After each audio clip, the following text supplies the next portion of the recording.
Welcome back to Learning English with Podcast, where we talk about fascinating topics to help you improve your English. Today we're answering a question that puzzles many travelers and remote workers. Why are there so many time zones around the world? That's a great question, Alex. Time zones can be really confusing, especially when you're trying to schedule a call with someone on the other side of the planet.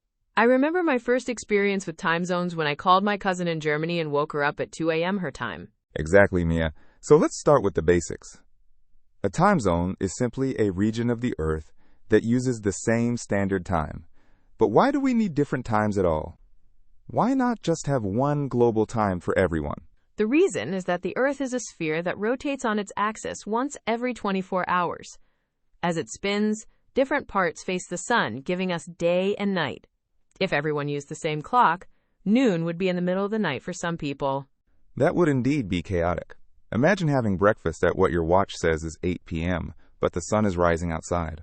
That's why we divide the world into 24 time zones, each roughly 15 degrees of longitude wide, matching the 24 hours it takes for one full rotation. Right, and the starting point for this system is the prime meridian, which runs through Greenwich, England. Scientists established that line in 1884 as the reference for longitude 0.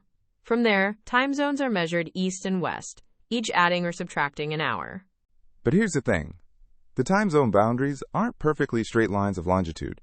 They twist and turn to follow country borders, islands, and even regional decisions.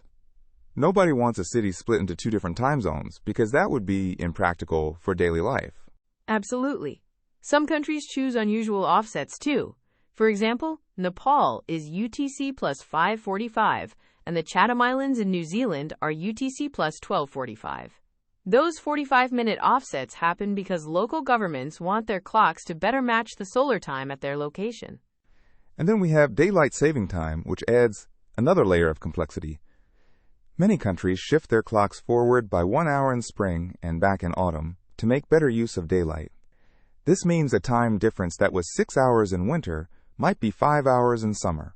Exactly. And not everyone observes DST, which creates even more confusion. For instance, most of the United States does it, but Arizona and Hawaii do not. So even within the same country, the time difference with another location can change twice a year. All of this makes international coordination quite challenging. Companies with teams spread across continents have to be very careful when scheduling meetings. A simple conference call can land at 3 a.m. for someone if you don't check their local time first. Yes, I've had that happen. I once joined an online class an hour late because I forgot my friend's country had already switched to DST while mine hadn't. It's tricky, but tools like world clocks and time zone converters make life a little easier. So before we finish, let's review some key vocabulary from today's episode. First, longitude. Imaginary lines that measure how far east or west you are from the prime meridian. Second, globe. A spherical model of the Earth that shows continents and oceans. Third, border, the line that separates two countries or regions. Fourth, schedule, a plan that lists activities and the times they happen. And fifth, international, something that involves two or more countries. These words are very useful when talking about time zones. Great review, Mia. Now here's a question for our listeners. What is the biggest time difference you have ever experienced while traveling or talking to someone abroad? Share your story in the comments below.